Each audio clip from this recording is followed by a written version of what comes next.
What's going on, everybody? Good afternoon. Good morning. Yeah, good. Guess it's good afternoon today. I am.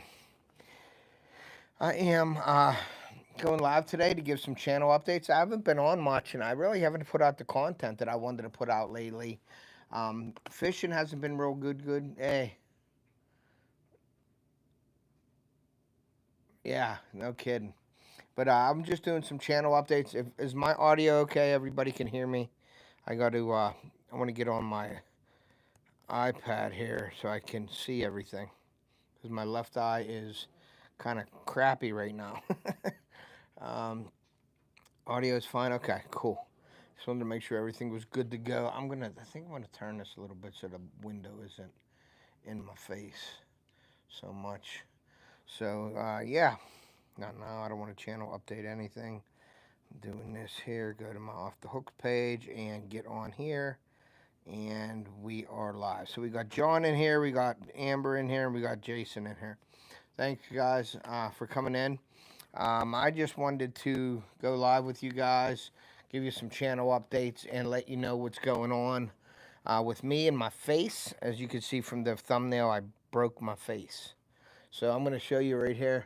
You can see nice and close the eye. You can see how it's caved in right here. I think the ball hit right here. But Theo, we were at a tournament this past Saturday, this weekend, and I was pitching. He played, and he had a really good game. I don't feel great, but I feel better than I did. Put it that way. It improved. Stink eye, yeah. I got pink eye, stink eye, but yeah, that's it right now, guys. So there's my other eye. Look how pretty that is. Look how that pretty blue eye. And then this one is red. Looks like the devil. So it looks like it hurt. It does. Um, the thing that hurts the worst is my sinuses, my sinus cavity. Um, Now, the doctor said the glasses that I had on actually helped me because what it did was I had my Fishaholics on. So Fishaholic, big shout out to Fishaholic glasses. But he said it acted like it's a safety glass. Now my glasses they shattered, not shattered, but the things can make you look like a little Brad. Yes, I'm gonna ask him if they can, the plastic surgeon, if they can make me look like Brad Pitt. But the glasses actually, I got some multiple fractures around my eye socket here from the ball hitting here, but the glasses were there. The glasses must have pushed in over here and spread it out instead of one spot, or so it wouldn't have crushed my orbital bone. So the doctor said that helped. But when the glasses pushed over on this side, it broke all this right here. So right now, I thought I had some chipped teeth in my mouth, but when my nose bleeds or drains, I'm getting pieces of my sinus bones coming out in my mouth. Sorry for the graphics, but it feels like chipped teeth in my mouth, but it's the pieces and the fragments of the bone that are falling out of my nose. So I've been spitting up little pieces, almost like chipped teeth, like little bone fragments. So that's that. So yeah, but Theo felt really bad, and I told him, hey, it's not your fault. I was pitching in a. Hey, what's up, Bruce? Yeah, thank you. I appreciate that. I hope you're doing well too, Bruce. I know you were in the hospital for a while, but so the doctor said the glasses helped me out. They didn't break. My glasses didn't break, so they could take an impact. So, like I said, definitely check out the Fishoholic glasses here. Well, I'm off for the next. I'm off till Thursday. I got to go back to work Thursday unless something happens. So I just called my provider, my healthcare provider. Got on the phone with them today. They found me an appointment for a plastic surgeon for Wednesday at 1 o'clock. So I'm going to Tennessee next week. So I need to get this all looked at and find out what's going on, if I need surgery or not. They said the meds are obviously a pain medication, which I don't like taking too much. I have like what is that stuff? Amoxicillin for like infection, and then they gave me a steroid med pack to help with the swelling behind my eye and under in my orbital bone, because they said if the swelling and stuff goes down, that I probably wouldn't need surgery. There isn't much they can do. They can't put your head in a cast. They can't do nothing much besides go in there and do some. I can't remember what they said, but they're concerned about the bleeding behind the eye for vision. So an optologist or optometry, an optologist. I don't know. I have it written down. I got to see an eye doctor basically and a plastic surgeon. I got the plastic surgeon scheduled for Wednesday at 1 o'clock. I just got the call before the live for that, so that's good for 1 o'clock on Wednesday. And I'm still waiting for my eye appointment. Now, the two doctors that they recommended at the emergency center, I called them and I couldn't get through to them. So what I did was that was Allegheny Health Network, and I have Highmark. So I called my Highmark member services, and the nurses there are awesome. So Barb, the nurse over there, big shout out to Barb at Highmark. She took care of me. She's like, I'll get you. You want me to schedule it for you and everything? So I said yes, that would be great. So she's working on that. I got a phone call from the doctor at Forbes Hospital in Monroeville. So I got that at 1 o'clock on Wednesday. I'm still waiting for the eye doctor appointment to come through. So I'm still waiting for that. I am off work until Thursday, and then I go back to work. But if I don't get, I could take more time off, put it that way. I mean, I have a bunch of time for work that I could take off. I just don't like missing work when I'm off next week as well. But it is what it is. And getting back to what happened was we had a game. They played really good, but they lost the first game. So Theo was like, hey, Dad, I want to go hit. I wasn't hitting right. I didn't feel right. So I went in the batting cages. If you're on pain meds, are you able to work? If I don't take them, yes. If I take them, no.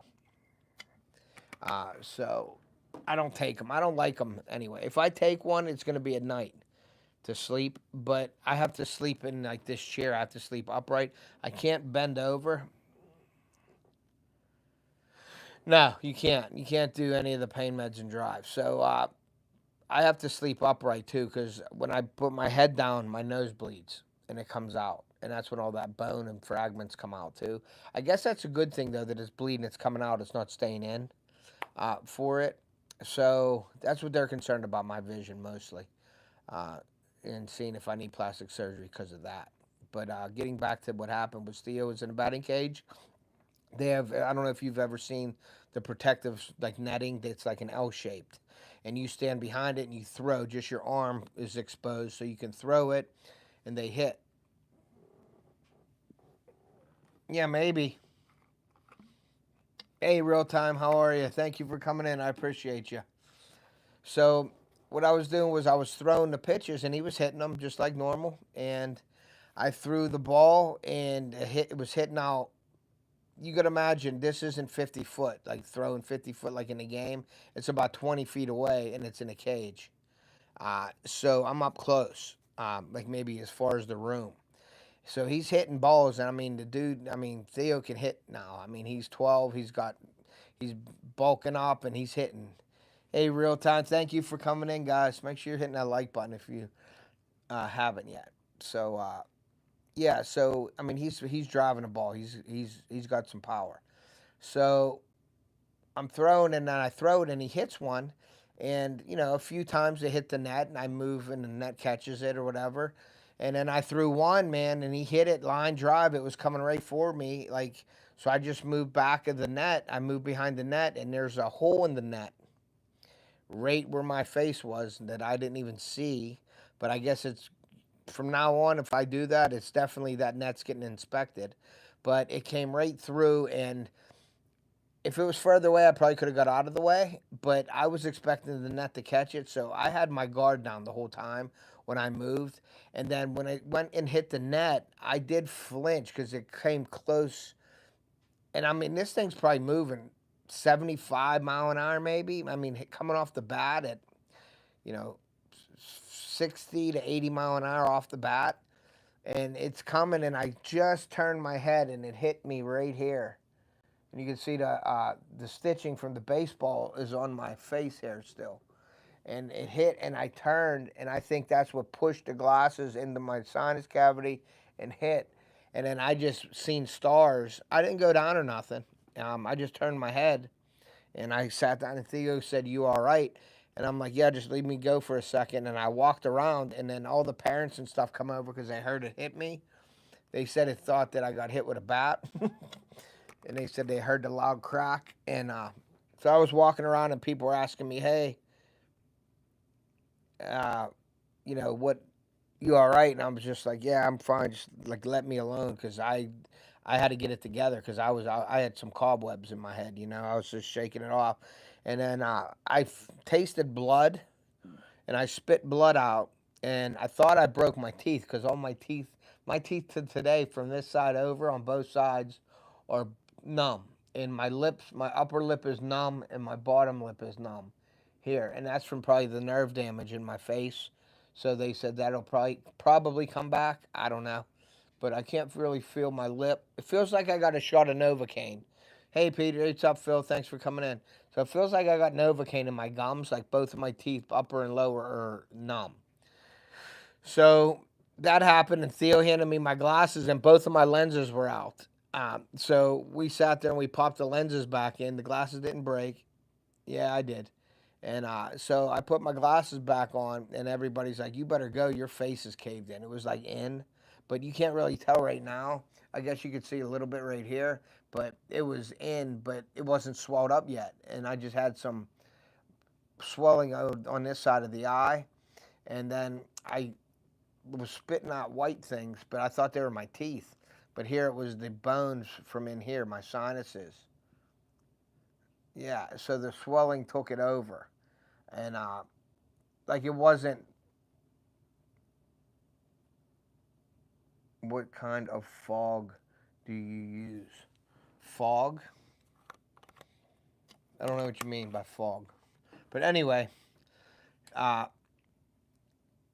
it was sunk in, and the one guy, the older gentleman, come over to me and goes, "Hey, man, you better go to the hospital because you look like you broke your bone." Hey, what's up? So I got hit in the face with a baseball. Theo lined me in the face at pitching practice. So I broke my sinuses, my sinus cavity, my orbital bone right here, and I have multiple fractures around my eye socket. So I got to see a plastic surgeon. So after that, I didn't want Theo to know. It hurt. It was probably one of the worst injuries I think I've gotten in a long time. And frog. What kind of frog? I use live target frogs, um, the live target, Spro, and 6 cents. So so after that, I didn't want Theo to know that it was hurt. I mean, I've broken bones. I've got hit with hockey sticks. I've lost teeth playing hockey. I've got hit. I had a concussion in hockey. I never felt like this before. It hurt so bad. And I don't got a concussion because they did a CT scan and everything, but I was out of it. And I was just trying to act cool for Theo. And he kept saying, "Dad, I'm sorry. I'm sorry." I'm like, "It's not your fault. It wasn't your fault. It was a good hit. And I sort of told him, sort of like, buck up a little bit, like as a guy, like a dad, like you don't want to show your son you're hurt. So, so he was like, "Oh, I'm sorry," and he felt bad, and I was like, "Yeah." I said, "Don't worry about it. I'm fine." And then I called my wife, and I'm like, "I'm I'm a mess. I gotta go to the doctor." And she didn't even know how bad it was. She thought I got hit like normal, like because I don't go to the doctors. Like I break stuff. I think I broke my hand last 2 weeks ago or something. I didn't go. I don't go to the doctors. But I'm getting older. But that head injury, it's scary with the eyes and all that. So I knew, and my wife I think knew when I told her, "Hey, I gotta go to the doctor." She knew it was serious. So people asked me, "Are you okay to drive?" I said, "Yeah." But as I was driving, I was like, "That was probably a bad mistake," because I was a little foggy, and I drove to the hospital, to the ER, and I got in there, and I felt like going to bed. I was tired. I was just like sick. And I went into the room, into the emergency room. There was nobody there, but maybe one couple. And I went in, and they said, "Okay," and I was like, "I just got a mean headache right now. I got like a migraine times 10."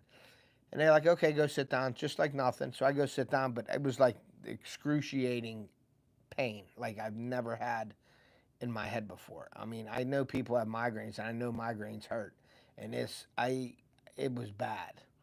So, and I hope that's not how a migraine feels because it was bad.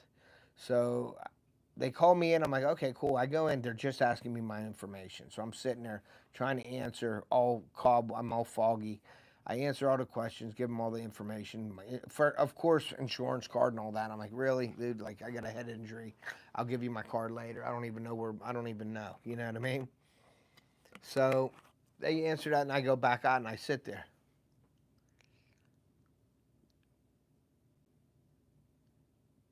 Yeah. So we got a championship game today out in Russellton. So we're getting on a bus at 3 o'clock and we're heading out to his tournament, his championship game in Russellton today. So hopefully they win that. But so I'm sitting there and my head is like just throbbing. Like I'm like I just want to rip my eye out. You know, that's how bad it hurt. I mean, it hurt bad, and I can take pain. Believe me, I can take pain like everybody or more than anybody. I mean, I can really. I got a high pain tolerance, and so I went up to the nurse. I'm like, I need ice for my eye. I need something if I'm going to be here for a minute. So she gave me an ice pack. I set it on my eye, and that seemed to the cold. I mean, I put it on like, thanks, thank you. So I put the cool pack on, but I took it out of the bag because you know how you have the material and it don't feel real cold unless it's on it for a while. I took it off and just had the ice pack on my eye, and it got so cold that it started taking the pain away, so it felt good. So I did that for a while. Then they called me in, and they did a CT scan of my head for brain swelling and blood on my brain, swelling behind the eye and all that. So they did a head scan and everything. I guess they scanned my face and all that stuff. And then I went back in the room, and the nurse came in and she gave me 4 pills. And then another nurse came in and gave me 2 more pills. Yeah, exactly. Well, that's what everybody. That's the thing that I can't stand. You know, it's just like how they started like people asking for prices on how much does it cost. But if when you're that injured, that don't matter. But I mean, like wait till after we're good to go, or like a family member comes and get all the information. Like take care of the person that's hurt first. But and I could see if you're in there for a little cut or something and you're good. You know, I got hit with a baseball in my face. My son hit me. He line drive me, but it wasn't his fault. It was a failure of the protective cage. But I should go down there and tell them, hey, you know, because we went down again, and I did mention to somebody working there, hey, what's up? Thank you, Johnny. And so I did mention to a worker down there that, hey, you better check that thing because and he's like, oh my God. And I was like, yeah, I don't want somebody else doing that or some little kid pitching and it happens.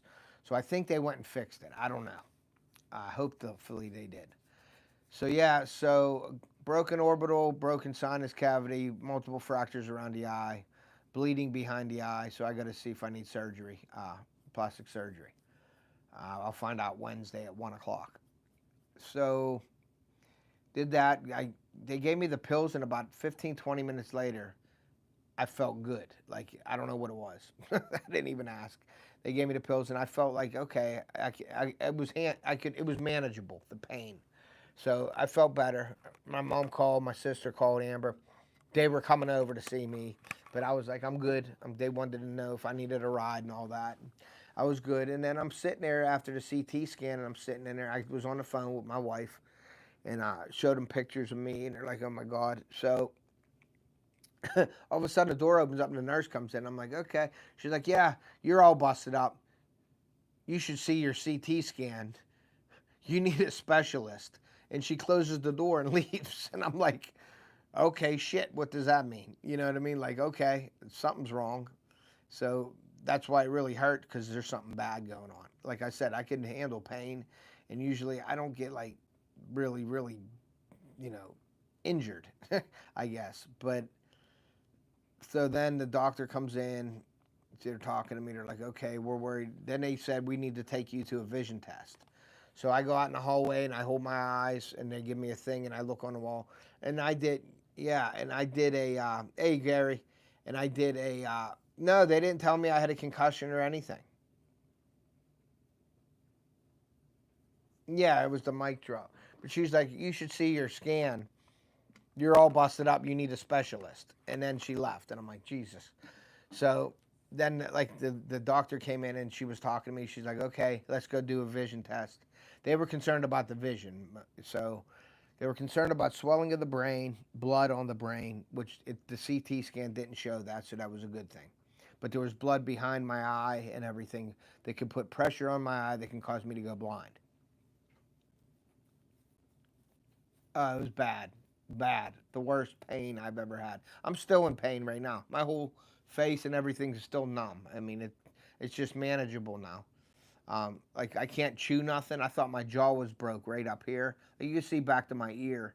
It's all swelled up. I thought this bone where your jaw moves up here, I thought that was broke because I don't know exactly where I got hit, but I think I got it right here on this side, and it hit boom. So she comes in and we did I had 40/20 vision in one eye and 20/20 in the other eye. So that was good. And I've been eating soft stuff like noodles. You know them bags of noodles? Uh, the bags of noodles I've been eating, Jason.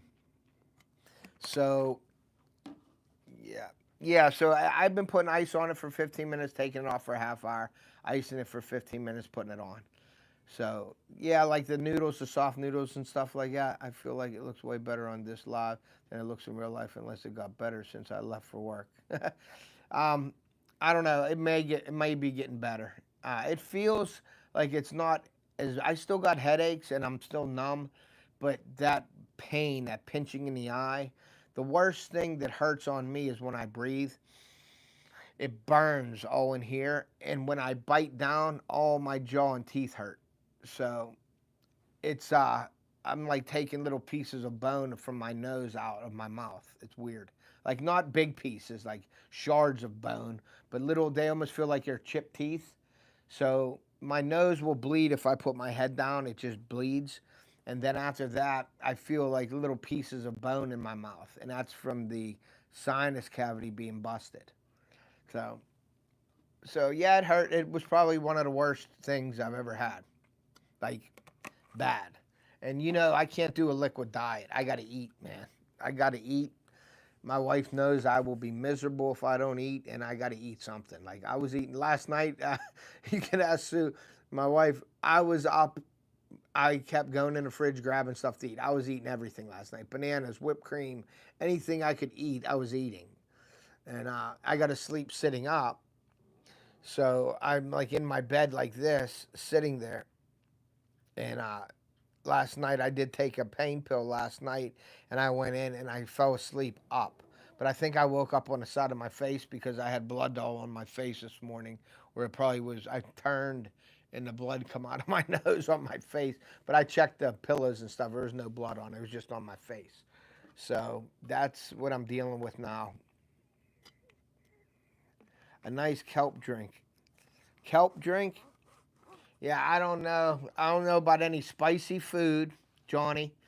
No spicy food for that, you know, that I don't even know what you call it, but you know, your nose and clearing your nose with that hot stuff. And I love spicy food, Johnny. Don't get me wrong. My wife will tell you I love hot food.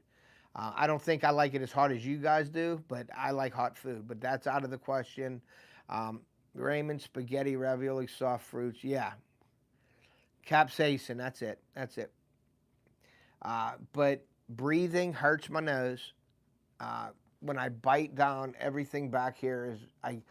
When I bite, I can feel my nose. It hurts. Yeah, I do soups. I did like yesterday. I think Sue brought me all kinds of soups, and I just throw the whole thing in. I eat the whole thing of soup, and then like 10 minutes later, I'm starving. I eat, man. You guys know that. My uncle knows I eat. My family, they all know I can eat, man. I can put some food away. So it's tough when I'm not eating. I get headaches regularly when I'm normal if I don't eat. So that's why I'm just eating stuff, man. You know, just constantly putting food in my mouth and eating. But I'm excited today about Theo's game, his championship game. We're going to get on a bus. We're going to Greenfield at like 3 o'clock. We're going to get on a bus and we're going to roll out. And yeah, so that's what happened to me this weekend, Saturday. But I was out Sunday morning. I was at his game. I wasn't missing his games. I wanted to coach, but I coached Saturday, and I was going. Do you get in a fight with a buck? Yeah, But I wanted to coach Sunday, and Luke, the coach, he was like, "Dude, if you get lined or something or got to move quick," I said, "Yeah, you're right." So I went and I sat down and relaxed and enjoyed it. And they played really well. They made it to the semifinal, one game away from the championship Saturday, and they lost. Yeah, but when I was in the hospital, you should sit behind the backstop this time. Yeah. Um, when I was in the hospital, my wife kept my wife told me that Theo every inning kept coming over and asking if I was okay. I said I was cool, but I told her just tell him I'm all right. No matter she knew I wasn't all right, but I told him don't say nothing to him during the game. And then they're like, "You ain't going to the game tonight." I'm like, "Yeah, I'm going to the game." You know, it hurt. It still hurts today, but my teeth are numb and I can't eat. That sucks. But other than that, that's it for my injury. So we're just hoping for the best with this surgery because I'm leaving for Tennessee, I believe, Saturday. I'm leaving for Tennessee. So I'd like to get all the doctor's appointments in. And the doctor gave me off till Thursday, in which I probably should stay off all week. But me going away next week, I don't feel right missing all this week because of my injury. And then next week, it depends what the doctor says on Wednesday. If he says I can go to work, but I think I have restrictions. Like I can't bend down and lift heavy weight because strain will cause that's believe it or not, when you're lifting stuff, there's a lot of strain in your head and blood and the pressure and stuff when you're lifting stuff. So I don't know if he's going to give me the rest of the week off or not. And if it is, that's fine. I was scared because it was a head injury. And my wife will tell you, I'm the first one to tell you I'm fine. I'm not going to the doctor. But when I got hit this time, I called her and said, I think I got to go, man. Like, I got to go to the doctor. And everybody there was like, you need to go, you need to go. And I probably wouldn't have went, but that head injury and the way I felt, I had to go. So I'm glad I did. And that's that. So, yeah, so moving on from my injury to the channel updates, guys. Yes, you don't know how many muscles you use until something. Yeah, for sure. Yeah. So, channel updates. I am a little bit disappointed in myself for not putting out all kinds of content like I normally do. This Wednesday, I don't know if I'm going to have anything out. I am trying to, yeah, you can get lightheaded. But I'm working. I got a bunch of product reviews I got to do. So I'm off the next couple days. I'm gonna start getting to the product reviews. I'm gonna probably do a couple live reviews and stuff. And I think Jason, you know about this. I have a live stream camera that I have in my room, and I think I gave Jason one uh, to use that camera that I got for live streaming. I think I'm gonna do a giveaway with that live stream camera, and it's a decent camera. Jason will tell you we've been working on it and all that stuff. You know what I mean? We've been using it, and me and Jason tried it. It works with the DJI can't mics and all that. I think I'm gonna give that camera away in some giveaway coming up soon, so I may start that. But I'm going to Tennessee this week for my son's. We're going to Pigeon Forge. Camera works good with strong, yes. And so it's a good live stream camera. It's a couple $100. I can't remember what the price was, Jason. If you can remind me, I don't know. But I think I'm going to give a live stream camera away here soon, as a thank you to all you guys. And if you guys live stream, you'll use it. It works and it's good. The only thing that I wasn't real crazy about was you can't preload a thumbnail when you're using that. Basically, just your logo pops up when you're doing a live. But all these live streams I see about $600. Yeah, so all these people doing live streams do that with just their logo up anyway. It's like a black and blue screen with just their logo in the middle. I see a lot of people live streaming like that, and so I'm a big deal. I like the thumbnails and stuff like that. I don't like doing lives without a thumbnail. That's just me preference. That's why I did this goofy one today with the band-aid on my eye and I broke my face type deal. Plus, it gets maybe an audience. But these horizontals do not get the traction as the verticals. But you guys told me you like these kind of, hey, H&S, what's up, buddy? You guys like the horizontals a lot better, so that's what I'm trying to do. I was going to go vertical today because I'm in the house, but I'm on my when I use my iPad and I'm watching. When I go vertical and I'm on my iPad and I see that little screen, it bugs me. It hurts. It hurts, buddy. But so what we're doing is I always watch the. I'm doing this from my eye, and I've been using my iPad a lot, so I can see the chat and stuff like that. Sit back and relax and watch the chat here. But the verticals are, like I said, the verticals are good for certain situations. I guess you know what I mean. I do get some subs from it. I do have some people keep coming back from the verticals, but I like I said, the lives, as many views as you get on these verticals. I don't know if it's different, Jason. You might want to correct me if I'm wrong, but like the vertical lives, you can get 2,000 views on your live, but then they still, I think it still works as like a normal live where you don't get credit for them views once they only count when they're published in vertical or horizontal. So people enjoy the horizontal better, and that's what they've said to me. So I'm doing horizontals. You know, I'll do some verticals here and there, but the uh, the horizontals is the way what my people, my followers and subscribers want, and that's what I'm going to give them. So I'll sacrifice like the views for my subscribers and stuff because that's what they want. I want to give them what they want. So that's why we're doing horizontals all the time. Only counts when published. Doesn't matter which. Yep, there you go. So yeah, and so you can get 10,000 views on your live with the vertical, but that doesn't count to anything. Like you don't get paid for that. You only get paid for what is published views. So, but that is a good way to get people into your channel. And if you get 10, 1,000 views as opposed to 25 on your live, you're going to bring more people to your channel. So I get what they're saying about that, more traffic and stuff. But you got to have the people really want to.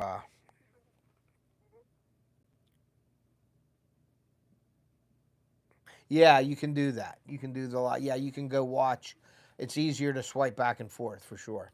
But a lot of people like fishing and stuff, you don't see a lot. Like you look at all the people that are doing these vertical lives, and I know they're addicted to the views.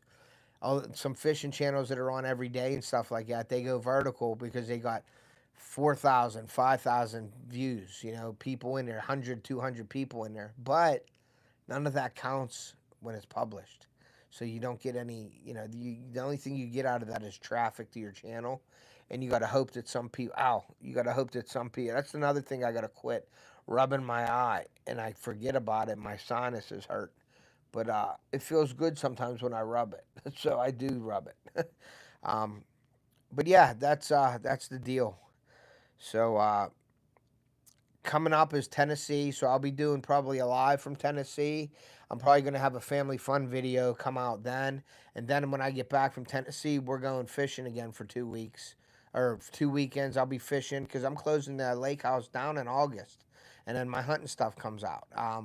Now, there is a couple announcements that I do want to make today as well. But, so I'll be fishing a couple more times a week. I still want to get a frog fishing video out for you guys. I've been saying that.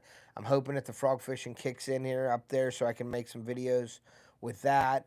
Chris, City Sticker Chris, wants to fish with me again, so I'm sure he'll be up there one of those weekends for fishing. So I'm going to take him out again. Tennessee will be the next thing coming up. Fishing after that for 2 weekends. So I'm going to get a video, definitely one more video, which this year I didn't put out a lot of fishing videos. I did a lot of lives this year. So the videos weren't really, the fishing was so bad, it would have taken me a couple weekends to make a video. So I just went live and did that. Now I had some content to fill in and everything, and I got a bunch of reviews. Ken's baits are getting made, yes. And that'll be this while I'm off. I'll have them made and I'll have them sent out this week because I'll be home. So it'll take me a few hours to make them and then I'll send them out the next day. I wanted to do it Saturday night and then I planned on doing it Saturday night after the tournament and then I got hurt. But then I was still thinking about doing a live on Sunday and doing his baits live. And I still may do like a daily. I might do it tomorrow, like a live during the afternoon, and make his baits on a live and then ship them out Wednesday before I leave. But they'll definitely be shipped out here in the next couple of days. Queen has for sure. And I thank you guys, and I'm sorry. I apologize for the delay. but taking one to the face delayed some progress a little bit. But I appreciate you buying the baits off me, and you will get some good baits for sure. Um, what else? So yeah, so the Tennessee trip's coming up. You'll see some lives and that.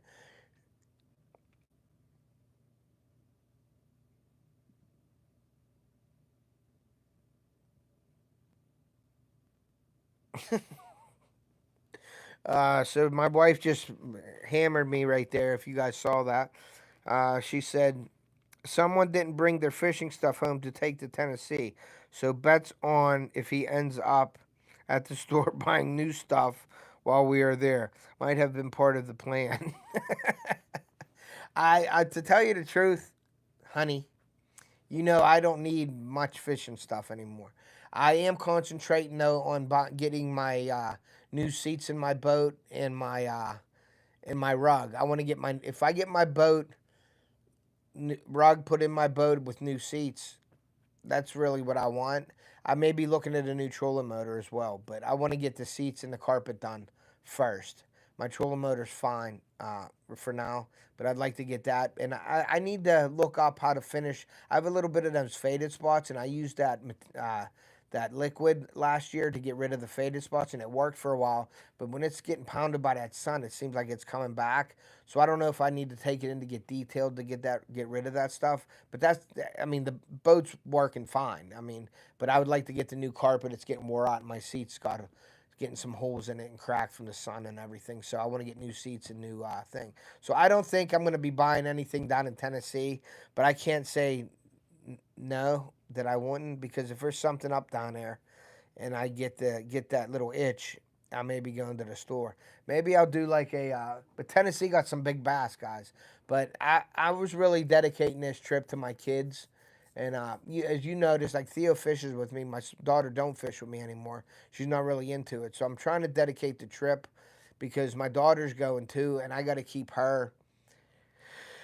She's at that stage where she wants to be with her friends and like go places with her friends, like vacations and stuff like that with her friends. But she's coming with us, and I think she really wants to be with her friend, but she's coming with us.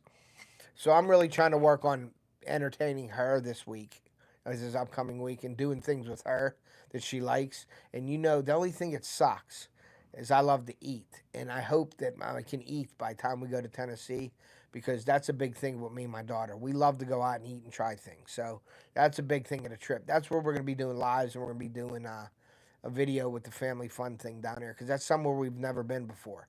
So we're going to go make a video down there for that for sure. But I can't say that I won't fish down there, but I'm trying not to.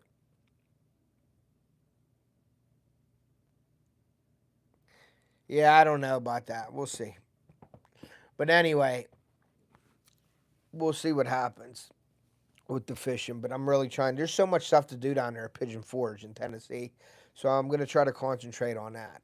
Like I said, my fishing has been off this year. I'm not going to lie to you guys. I didn't have a good year fishing. I haven't. We had hot weather up there. It's a small lake. It's a destination lake where we've had tons of traffic, tons of boat traffic, and weeds were sprayed. It was hot. The fishing has not been that good up there this year, so I really didn't put forth the effort to go, fish, because when I was fishing, it was so hard. It was hard to find them, hard to get hits. Now we're getting little dinks. I mean, I'm catching hundreds of fish, but they're 12, 13 inches. To me, that's not. To me, as a fisherman, like there's people out there that are happy with those bass, and they can do that all day. I can do that for you guys for like entertainment purposes, but for me, I enjoy fishing. Don't get me wrong, and catching fish. But when I'm showing you 12 and 13-inch fish, that kills me, because I want to show you the big fish. You know what I mean? I want to go after the big fish. And muskie fishing this year was out because the water was 80 degrees. Anything over 80 degrees, you don't fish for muskie because you could stress them out. And I won't fish for muskie. Now, my buddy Bob was up there fishing. It was like 79, 80, and I was pushing it. And they caught 3 small ones, and they let them go quickly, and they went away. But we don't recommend you doing muskie fishing at 80 degrees. So I didn't even think of that this year up there, because I was busy with the, working for a week up there. I was planning on doing a lot of fishing, but I had to do some projects this year too, which is okay. That's fine. We needed them done. So I'm happy we got all that done, and it made it better and a little bit of worry-free stuff now. So we're good for a while up there. I do got to work on some trim on the inside of the windows, and I got to fix the chimney up there. But other than that, we should be good there, and that was a plus. That was a good big project this year. We changed out the water tank, and we did the bathroom. So that's really good for us. It makes us feel a lot better with putting new stuff in there, and that bathroom needed it because it was leaking for years and it was rotted. The floor was rotted, so we replaced all that and got it all done. It wasn't easy, but we got it done in time. So that was a relief this year. Um, so hunting, we're gonna go at it hard hunting this year. And some of the announcements I wanted to make too is coming up here real soon. We're gonna be doing our food plots, our winter food plots. So you're gonna see me doing food plots and how I manage the food plots and what we do for our deer management program down at camp. We're gonna be doing that. We're gonna have some new members at camp this year, so that'll be kind of cool. I'm looking forward to my buddy Kerry joining, and his son Ryan is friends with my son, so that'll be cool to get them down there and hunting together, and hopefully them two get that bond with that hunting, and maybe get them into hunting a little more. Theo's not really a morning person, but when it comes to hunting, though, he does get up and go with me, and he loves seeing deer. So my objective this year is getting down there and working on getting the deer there for the kids and my dad. My dad don't care about what he shoots, but I just want to be there and I want them to see deer and have opportunities at deer. Now it's getting so good down there that I may be in the stand a couple of times down there this year as well because there's some big deer down there and we're getting a lot of them now. So it's getting to be fun down there. The deer management program we started a few years ago, it helped a lot because we'd go down there for a couple of days at a time and you'd see little 4 points and 8 points, little basket racks. But now we're seeing a lot more deer. We're passing up a lot of deer. We're seeing more and bigger bucks, a lot of doe. There's a lot of turkey down there, as you noticed my turkey videos this year. Yeah, the food plots are really paying off down there in our deer management program. Where after the season, I mean, you see them feeders up in turkey season when we're down there. And I got a lot of slack from that too. People are like, "Oh, you got feeders up for the turkey?" It's like, no, we'd have feeders out when deer season. Right after deer season, we put them up and we leave them up. We don't put them in there. I'm not that dumb to hunt over bait on YouTube, guys. I mean, really? Like, I'm going to shoot something under a feeder that's throwing food out on YouTube. That's just asking for trouble. They're not active until after the season, and we do it in February, March, and April. We put out the food for the deer with blocks, and then after that, we start with our summer plots a little bit, and then after that, what an idiot! You're an idiot. Remove it, goof. So we do that, and then after that, during the summer, now my buddy will feed turkey and deer. We feed all them stuff like that. Um, Throughout the year to give them, that boost. We have a lot of good food down there now, like crab apples. We have a lot of crab apple trees, natural crab apple trees that are down there that we want to work on, like clearing out around them and creating the food that's already there. We want to make better for the deer. We have berry bushes. We have food plots now. We have these crab apple trees that are everywhere. We have acorns. We have a creek. We have water. So we have everything we need, and it's really showing. It's really helping. So I'm looking forward to getting that all out to you. And then, the company I work with, Jinxum. I'm pro staff on Jinxum Sense. Great company, great people. Dawn and Sean are awesome. They take care of me. I promote their products. They're in the description of my videos. What's up, Daniel? How you doing? They're in the description of my videos. I promote them. They have a bunch of stuff all the way from field to table to prepare your meals, to hunt, to cooking and all that stuff. They got a lot of new products out this year. And I've been working with Jinxum Sense on a off the hook seed blend, guys. So real soon here, you're going to be seeing Jinxum Scent and Off the Hook Outdoors combining. We're working on a food plot blend, a fall plot that's going to be really good for people, and I think it's going to be awesome. I've been working for a couple months with Sean on this, and we've been adding things in and everything, and I'm going to be adding that to our food plots this year, so you're going to see how they grow. So that's going to be a seed that you guys are going to be very interested in coming up in the fall. So make sure you guys are watching. I'm going to be off the plot. Yeah. So we're going to combine our. They're going to put my logo and stuff on the bags that they're selling, off the hook blend. So I'm really excited about that. Sean and Dawn gave me that opportunity. We've been working together real closely with the blends, adding stuff, taking away stuff, putting stuff in. And I'm not going to tell you the blend yet because it's a secret. But once we get this blend up and running, I'm putting it in our food plots. You're going to see how it grows. And I think if you add that into your areas, you're going to get more deer and healthier deer in your area. So make sure you check out the new Off the Hook blend from Jinxum Seed, because Jinxum have different, yeah, Jinxum Sense has Jinxum Sense, Jinxum Seasonings, off the grill, food from from hunting to table fare. They have everything. Um, Scents, so many scents, great scents, scents that work. So make sure you're going over to my description. Go over and browse the site. Use my code to save some money on it. They got everything over there. It's a one-stop shop. Great company. I am so glad that I'm on board with them. I love promoting their company. They've been really good to me, and like I said, they give me the opportunity to work with them and come up with a seed blend, my own seed blend, which is very exciting for me. Because I'm putting my name on it as well. So, and it's going to work. If my name's on it, it's going to work. I'm not going to put my name on something that's not going to work for you. Now, to getting back to the seed, food plot, getting them deer on your property and stuff like that. Now, anybody can go out and buy seed off the shelf. Anybody. Jason, my uncle Gary, whatever. If you don't know what you're doing with it, it's going to fail, okay?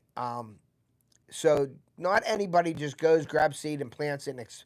They expect, because it's Jinxum Seed or it's Whitetail Institute or it's, uh, you know, uh, whatever, Antler King, or it's Domain, or it's Whitetail Institute, or if it's the Tecumseh Seed Blends or whatever, that they just go to the shelf, buy it, rake their dirt up, plant it, and expect it to grow. And when it don't grow, that seed company sucks, okay? Well, you got to put your time in and your effort. You got to prepare your seed. You got to prepare your soil. You got to have good pH. You got to fertilize. You got to put your time in these food plots, guys. It isn't like you go out and throw it. Now, they do have throw and grow that requires less maintenance, where you can go in, rake an area up, throw your seed, and you're going to get some growth. Is it good quality protein and health benefits to the deer? Not really. It's more of an attractant. It's almost like if you throw minerals on the ground. But if you're throwing minerals on the ground just during like hunting season, like baiting, it's really not helping your deer. You need to keep minerals available to your deer herd all year round. And that's what we're doing down at camp, because there's certain times you can do it in PA and certain times you can't. Now in Ohio, you can do it all year long. We have minerals and baits, and Trophy Rock is another great company that I have. So make sure you're going over there. I actually have to go to the store and purchase a bunch of stuff. They sent me a gift certificate to go get all my stuff this year. And I've been a little bit behind. Getting injured this week kind of sucks. But yes, definitely check your local restrictions on baiting. But Trophy Rocks will be in the woods. The Fat Racks will be in the woods from Jinxum Sense, all that stuff. But you have to, getting back to the food plot seed, you have to put your work in. You can't just expect to throw seed down and it grows. You may get some growth, but it won't be quality. If you want good quality and you want some attraction, and you really want to help your deer and you want to be successful, and not only just hunting, but growing your food plots, that's all reward. Like, you know what I mean? Like when you're, that's just as fun as hunting itself, is preparing everything, finding the areas, preparing the area, making it look nice, planting your trees, your fruit trees, your nut trees, your berry bushes, um, putting your minerals in the ground, making your watering holes. That's all part of the fun.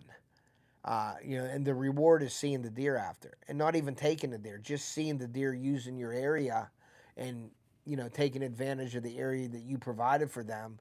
When they're using it, that means that they like it and they need it. And if you're doing that constantly, year after year, you're going to build a better deer herd in your area. So they're going to be healthier. They're going to be bigger. You're going to get more doe. You're going to get more fawn birth, during the year with that. So you definitely want to, it's like welding. You spend 90% of your time preparing. Exactly. So you prep your plots. You take care of them. Anybody can throw seed down and come back a month later and it's full of weeds and they're like, oh, it just grew. Weeds just grew. Well, the weeds choked out your plants. You got to spray for your weeds. You got to, you got to spray. You got to take care of them. You got to fertilize when needed. You got to lime. You got to have water. I mean, there's all kinds of stuff that you need. A lot of plots, like now, this year, we're not planting early like we thought we were. I don't know what he said there. I bought a 17-acre piece of heavy timber in northern Minnesota. I have tons of doe, but no bucks. Is there something I can do to attract bucks? Yeah, hunt during the bucks will be there if there's a ton of doe during mating season. So hunting season, I'm a big believer in.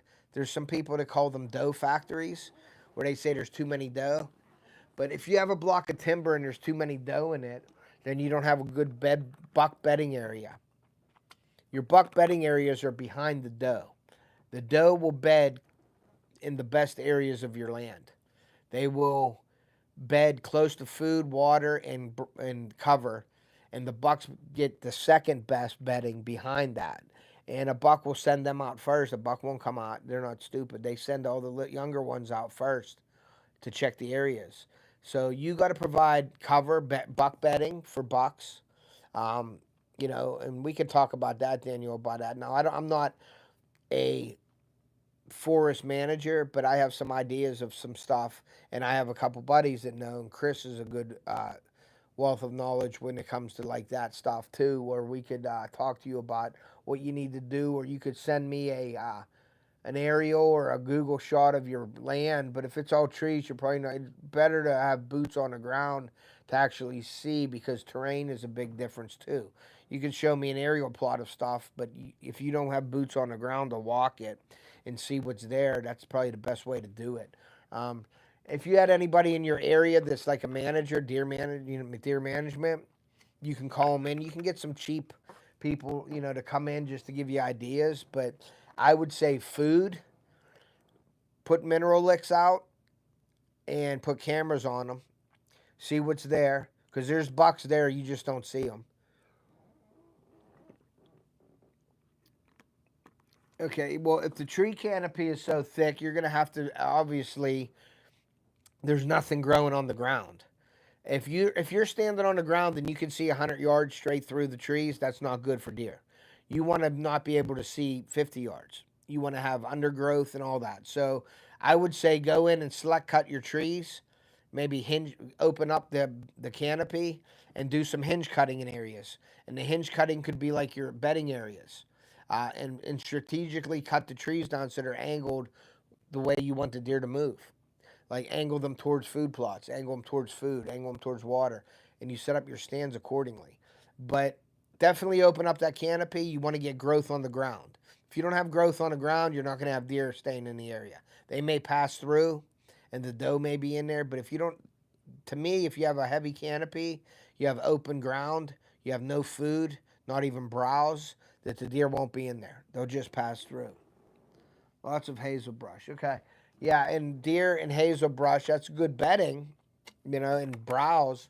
But if you can see through the woods 100 yards, if you're standing in any direction, that's not a good deer stand. You need to open that canopy up, get that fresh growth on the ground, do some hinge cutting so the trees are growing on the ground. So you have, what's up, D?